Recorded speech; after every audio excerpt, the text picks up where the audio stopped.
Imaginez un instant, vous jouez dans le jardin à l'âge de 3 ans, quand soudain, un aigle gigantesque descend du ciel et vous emporte dans une aventure qui changera non seulement votre vie, mais toute votre perception du monde. C'est l'histoire vraie de Miguel Santos, un garçon brésilien qui a vécu une expérience défiant toute explication scientifique connue. Si vous croyez qu'il existe des mystères dans la vie que la science ne peut pas encore expliquer, continuez à lire. Cette histoire vous fera remettre en question tout ce que vous pensez savoir sur le temps, la nature et les miracles qui se produisent encore dans notre monde. C'était une matinée ensoleillée de mars 1942 dans l'arrière-pays du Minas Gerais. Miguel Santos, un petit garçon de seulement 3 ans, jouait seul dans la cour de la maison de ses grands-parents, une propriété rurale entourée par la nature exubérante de la Serra da Mantiqueira. Ses parents étaient partis travailler au champ, le laissant sous la garde de sa grand-mère Maria, une femme sage qui connaissait chaque légende et mystère de ces anciennes montagnes.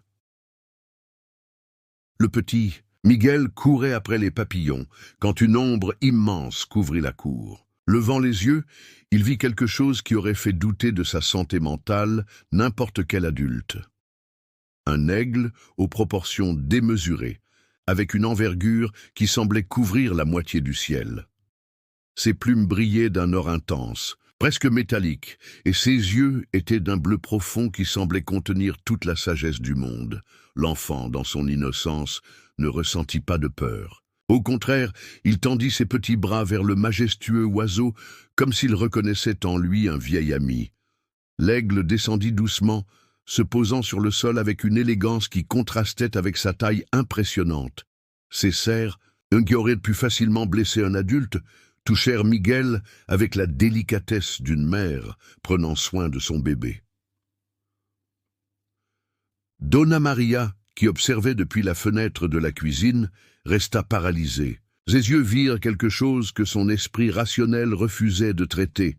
L'aigle enveloppa Miguel de ses ailes puissantes, comme pour le protéger, puis, dans un mouvement défiant toutes les lois de la physique, prit son envol, emportant l'enfant avec lui. Les cris désespérés de la grand-mère résonnèrent dans la propriété, alertant les voisins les plus proches. En quelques minutes, toute la communauté rurale était mobilisée. Des hommes armés de fusils, des femmes priant avec ferveur, des enfants pleurant de peur. Tous regardaient le ciel, cherchant un signe du garçon disparu. Le père de Miguel, João Santos, était un homme fort et déterminé qui connaissait chaque centimètre de cette région. Il organisa immédiatement une battue qui dura 3 jours et 3 nuits. Des pompiers des villes voisines se joignirent à l'effort. Des hélicoptères survolèrent la zone. Des chiens pisteurs parcoururent des sentiers impossibles. Mais il n'y avait aucune trace du garçon ni du mystérieux aigle doré. La 3e nuit de recherche, alors que l'espoir s'évanouissait comme la brume du matin, il se produisit quelque chose qu'aucun des présents n'oublierait jamais. Vers 3 heures du matin, une lumière dorée commença à descendre du ciel, illuminant toute la propriété d'une clarté douce mais intense. C'était l'aigle, qui revenait avec Miguel dans ses serres, le déposant doucement à l'endroit même d'où il l'avait emporté. Le garçon se réveilla comme s'il sortait d'un rêve paisible. Il n'y avait aucune blessure, aucune marque, aucun signe qu'il avait passé 3 jours disparu. Mais il y avait quelque chose de différent dans ses yeux. Une maturité étrange pour un enfant de 3 ans, comme s'il avait vu des choses qui dépassaient la compréhension humaine commune. Lorsqu'on lui demandait où il avait été, Miguel parlait d'un endroit où le temps n'existait pas, où il y avait d'autres êtres lumineux qui lui avaient enseigné des choses sur la nature, sur l'amour et sur des secrets de l'univers qu'il promit de garder pour toujours. Ces paroles, venant d'un si jeune enfant, donnaient des frissons à tous ceux qui les entendaient. Après son retour mystérieux, Miguel n'était plus le même. Alors que d'autres enfants de son âge parvenaient à peine à former des phrases complètes, il parlait avec une éloquence impressionnante de sujets qui défiaient la compréhension même des adultes les plus instruits de la région. Ses parents, d'abord inquiets, réalisèrent bientôt que leur fils avait acquis des capacités extraordinaires. Le premier signe apparut 2 semaines après l'incident. Le bétail de la ferme voisine avait disparu pendant la nuit, et les fermiers cherchaient désespérément les animaux. Miguel, jouant dans la cour, s'arrêta soudainement et fixa une direction spécifique de la forêt. « Les bœufs sont là », dit-il, en montrant du doigt une zone qui avait déjà été fouillée. Sceptiques, mais sans autres options, les hommes suivirent l'indication de l'enfant. À l'étonnement général, ils trouvèrent tout le troupeau caché dans une clairière, naturelle, apparemment protégée d'une tempête qui avait frappé la région la nuit précédente. C'était comme si quelqu'un ou quelque chose les avait guidés vers un abri sûr. Des cas similaires commencèrent à se répéter avec une fréquence impressionnante. Miguel semblait avoir un lien spécial avec la nature et les animaux. Les oisillons blessés se rétablissaient rapidement lorsqu'ils étaient près de lui. Les plantes fanées reprenaient vie après avoir reçu son attention. Les chiens malades s'amélioraient inexplicablement après un certain temps en sa compagnie. La nouvelle du garçon des miracles se répandit rapidement dans les villes voisines. Des gens venaient de loin, certains poussés par la curiosité, d'autres par l'espoir de trouver un remède à leurs maux. La famille Santos, des gens simples et travailleurs, se retrouva au centre d'une attention qu'ils n'auraient jamais imaginé connaître. Le docteur Antonio Ferreira, un médecin respecté de la région, décida d'étudier le cas de Miguel avec une rigueur scientifique. Il effectua divers examens et tests, tous avec des résultats normaux pour un enfant en bonne santé. Cependant, il y avait quelque chose que les instruments médicaux ne pouvaient pas capter, une énergie spéciale qui émanait du garçon, perceptible par tous ceux qui s'approchèrent de lui. Miguel grandissait physiquement à une vitesse normale, mais sa maturité mentale et spirituelle se développait de manière accélérée. À 5 ans, il faisait déjà preuve de connaissances en astronomie qui impressionnaient les professeurs d'université. Il connaissait les constellations, les mouvements planétaires et les phénomènes cosmiques qu'il n'avait jamais étudiés, et formellement. Lorsqu'on lui demandait comment il avait acquis de telles connaissances, il répondait toujours de la même manière. L'aigle doré me l'a montré. Sa capacité à prédire les événements naturels devint également notoire. Il prévoyait les tempêtes des jours à l'avance, alertait sur les périodes de sécheresse et indiquait les meilleurs moments pour les semailles. Les agriculteurs de la région prirent l'habitude de consulter Miguel avant de prendre des décisions importantes concernant leur culture, et ils étaient rarement déçus de ses conseils. Mais sa capacité la plus impressionnante était peut-être celle de communiquer avec les animaux sauvages. Des jaguars descendaient des montagnes et s'approchaient docilement lorsque Miguel était présent. Des serpents venimeux s'enroulaient sur ses bras sans présenter le moindre danger. Des volées d'oiseaux le suivaient, comme s'il était leur chef naturel. L'Église catholique locale, initialement sceptique, envoya le père Francisco pour enquêter sur les phénomènes. Le religieux, homme cultivé et expérimenté, passa des semaines à observer Miguel. Ses conclusions furent surprenantes. Il n'y avait rien de diabolique ou de dangereux chez l'enfant. Au contraire, sa présence émanait une paix et une bonté qui touchaient profondément tous ceux qui l'entouraient. À mesure que Miguel grandissait, ses capacités extraordinaires s'intensifiaient et prenaient de nouvelles formes. À 15 ans, il était déjà connu dans tout l'État du Minas Gerais comme le guérisseur de la Serra da Mantiqueira. Des gens venaient de São Paulo, de Rio de Janeiro et même d'autres pays, attirés par les récits de guérisons inexplicables qui se produisaient en sa présence. Contrairement aux guérisseurs traditionnels, Miguel n'utilisait ni herbes, ni rituels complexes, ni objets mystiques. Sa manière de guérir était étonnamment simple. Il parlait avec les gens, écoutait leurs histoires avec une attention sincère et, d'une manière ou d'une autre, se connectait à l'essence du problème qui les affligeait. Souvent, il touchait simplement et légèrement le front du malade, fermait les yeux quelques minutes et la guérison se produisait naturellement. Le docteur Carlos Mendes, oncologue renommé de Belo Horizonte, arriva à la ferme des Santos un matin, de septembre 1954, accompagné de sa fille de 8 ans, Marina, qui souffrait d'une leucémie à un stade avancé. Les meilleurs médecins du Brésil avaient déjà abandonné son cas, ne donnant à l'enfant que quelques semaines à vivre. La rencontre entre Miguel et Marina fut touchante. Il s'agenouilla à la hauteur de la fillette, la regarda profondément, et dans les yeux, et dit « Tu as peur de l'aigle doré qui vit dans ton sang, n'est-ce pas ?» Marina, surprise, acquiesça. « N'aie pas peur, » continua Miguel. « Il est là pour te protéger, pas pour te faire du mal. Tu dois juste apprendre à voler avec lui. » Pendant 3 jours, Miguel passa des heures à parler à Marina des aigles, du vol, du courage et de la beauté de la vie. Le 3e jour, il lui demanda de fermer les yeux et d'imaginer qu'elle volait au-dessus des montagnes, sentant le vent sur son visage et la liberté dans son cœur. Quand elle rouvrit les yeux, il y avait une nouvelle lueur dans son regard, une énergie qui n'était pas là auparavant. Les examens effectués 2 semaines plus tard laissèrent le docteur Carlos en état de choc. La leucémie avait complètement disparu sans laisser de traces. Toutes les cellules cancéreuses avaient été remplacées par des cellules saines et vigoureuses. Marina non seulement survécut, mais elle devint une brillante médecin, consacrant sa vie à l'étude des mystères de la guérison naturelle. Des cas comme celui de Marina se multiplièrent au fil des ans. Miguel guérit des diabétiques chroniques, des paralytiques, des personnes atteintes de maladies mentales graves et même certains cas considérés comme terminaux par les médecins conventionnels. Sa renommée se répandit, mais il ne demanda jamais un centime pour ses consultations, vivant modestement de l'agriculture familiale et des dons volontaires des visiteurs. En 1960, à l'âge de 21 ans, Miguel reçut une visite inattendue.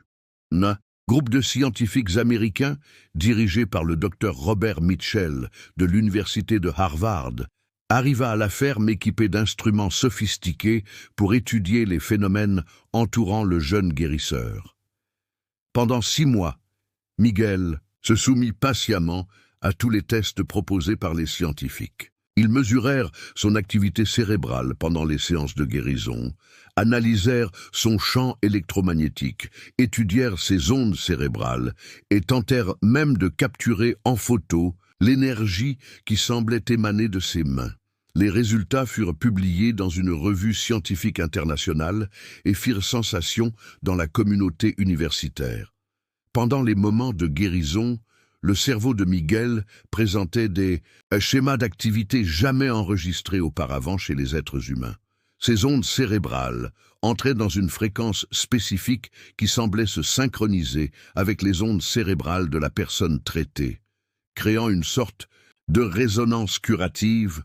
Plus impressionnant encore, des équipements sensibles détectaient une altération mesurable du champ électromagnétique de l'environnement chaque fois que Miguel effectuait une guérison.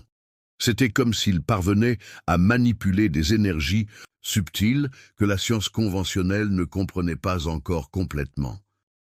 À 40 ans, Miguel était devenu une légende vivante. Sa ferme dans la Serra da Mantiqueira était visitée par des milliers de personnes chaque année, y compris des scientifiques, des médecins, des chefs spirituels et des curieux du monde entier. Il avait construit un petit centre d'accueil où il recevait gratuitement tous ceux qui cherchaient son aide. Mais Miguel n'était pas seulement un guérisseur. Au fil des ans, il développa une compréhension profonde des mystères de la nature qui impressionnait même les biologistes les plus renommés. Il pouvait prédire avec une précision absolue le comportement de phénomènes naturels complexes. Il savait quand il y aurait des éclipses solaires ou lunaires, prévoyait les tremblements de terre des jours à l'avance et comprenait les schémas climatiques de manière intuitive. En 1978, lors d'une grande sécheresse qui frappait la région, sud-est du Brésil, Miguel surprit tout le monde en annonçant que des pluies intenses commenceraient dans exactement 15 jours. Les météorologues ridiculisèrent sa prévision, car tous les modèles scientifiques indiquaient que la sécheresse durerait au moins 3 mois de plus. Exactement 15 jours plus tard, comme prévu, des nuages denses se formèrent au-dessus, de la Serra da Mantiqueira et des pluies torrentielles tombèrent pendant une semaine entière, mettant fin à la sécheresse et sauvant les récoltes de la région. Cet événement fut documenté par des équipes de télévision de plusieurs pays, rendant Miguel célèbre dans le monde entier. Le docteur Elena Vasquez, une climatologue espagnole spécialisée dans les phénomènes atmosphériques extrêmes, passa 2 ans à étudier les prévisions de Miguel. Ses conclusions furent révolutionnaires. Le guérisseur brésilien possédait une capacité inexplicable à sentir les altérations subtiles des schémas énergétiques de l'atmosphère terrestre, percevant des changements que les instruments les plus sophistiqués ne détectaient que des jours plus tard. À la même époque, Miguel commença à parler de ce qu'il appelait la grande transformation planétaire. Selon lui, la Terre subissait des changements énergétiques profonds qui affecteraient toute la vie sur la planète. Ces changements, s'expliquait-il, étaient naturels et nécessaires à l'évolution de la conscience humaine, mais apporteraient également des défis importants pour les décennies à venir. Ces prévisions incluaient des changements climatiques plus intenses, le réveil de volcans endormis, des modifications des schémas magnétiques terrestres et l'émergence de nouvelles maladies qui défieraient la médecine conventionnelle. Mais il parlait aussi d'aspects positifs, le développement de nouvelles capacités humaines, des avancées extraordinaires en médecine naturelle et une connexion plus grande de l'humanité avec la nature. Beaucoup de ces prévisions, considérées comme absurdes à l'époque, se révélèrent étonnamment précises dans les décennies suivantes. Le réchauffement climatique, l'intensification des phénomènes climatiques extrêmes, l'émergence de nouvelles pandémies et le regain d'intérêt pour les thérapies alternatives n'étaient que quelques-uns des éléments que Miguel avait anticipés des décennies avant qu'ils ne deviennent réalité. En 1985, à 46 ans, Miguel décida de former un groupe de disciples pour préserver et transmettre ses connaissances. Il sélectionna soigneusement 12 personnes de profession et de nationalités différentes, médecins, scientifiques, agriculteurs, artistes et thérapeutes. Pendant 5 ans, ce groupe se réunit régulièrement à la ferme pour apprendre les méthodes de guérison et les techniques de connexion avec la nature que Miguel avait développées. Parmi ses disciples se trouvait le docteur Akira Tanaka, un neuroscientifique japonais qui devint un pionnier dans l'étude des bases neurologiques de la guérison énergétique. Faisait également partie du groupe Maria González, une agricultrice mexicaine qui développa plus tard des techniques révolutionnaires de culture durable basées sur les enseignements de Miguel. Le plus remarquable des disciples était peut-être Thomas Anderson, un ancien cadre américain qui avait abandonné une carrière millionnaire à Wall Street pour se consacrer à l'étude des mystères naturels. Thomas documenta méticuleusement tous les enseignements de Miguel, créant une archive qui deviendrait fondamentale pour les futures recherches sur les phénomènes paranormaux liés à la guérison. Pendant ces années d'enseignement, Miguel révéla que son lien spécial avec la nature n'était pas unique. Selon lui, tous les êtres humains possédaient ces capacités latentes, mais la vie moderne et l'éloignement du monde naturel les avaient endormis, grâce à des techniques spécifiques de méditation, de respiration et de contact avec les éléments naturels. N'importe qui pouvait développer au moins une partie de ces capacités extraordinaires. Miguel Santos décéda le 15 mars 2023, à l'âge de 84 ans. Exactement 81 ans après avoir été emporté par l'aigle doré lors de sa première expérience transcendantale. Sa mort fut aussi mystérieuse que sa vie extraordinaire. Le matin de ce jour-là, il fit calmement ses adieux à sa famille, dit que l'heure était enfin venue de revoler avec l'aigle doré, et se dirigea seul vers une clairière dans la montagne où il avait l'habitude de méditer. Lorsque les membres de sa famille allèrent le chercher, ils ne trouvèrent que ses vêtements soigneusement pliés sur une pierre, et dans le ciel, un aigle doré aux proportions majestueuses qui vola en cercle au-dessus de la clairière avant de disparaître. Dans les nuages, son corps ne fut jamais retrouvé, et beaucoup croient qu'il est parti de la même manière mystérieuse qu'il était arrivé dans les serres de l'aigle sacré. Dans les jours qui suivirent son départ, des phénomènes inexplicables se produisirent dans toute la région de la Serra da Mantiqueira. Des gens rapportèrent avoir vu des lumières dorées dans le ciel, des guérisons spontanées chez des animaux blessés, et un doux parfum de fleurs sauvages qui se répandait dans l'air, sans source apparente. C'était comme si la nature elle-même rendait un dernier hommage à l'homme qui avait servi de pont entre le monde humain et les mystères naturels. L'héritage de Miguel continua à vivre à travers ses disciples et les milliers de personnes qui avaient été touchées par ses enseignements. Le docteur Akira Tanaka fonda l'Institut international de médecine intégrative au Japon, où il développa des protocoles de traitement combinant des techniques médicales conventionnelles avec les méthodes de guérison énergétique apprises de Miguel Maria González, créa un réseau de fermes durables qui s'étendit à travers toute l'Amérique latine, enseignant aux agriculteurs à travailler en harmonie avec les cycles naturels et à développer une connexion plus profonde avec la terre. Ces techniques augmentèrent considérablement la productivité agricole tout en restaurant la santé des sols et la biodiversité locale. Thomas Anderson établit une fondation qui documenta plus de 10 000 cas de guérison inexplicables liés aux méthodes de Miguel, créant une base de données qui devint fondamentale pour les chercheurs du monde entier, intéressés par la compréhension des mécanismes de la guérison naturelle.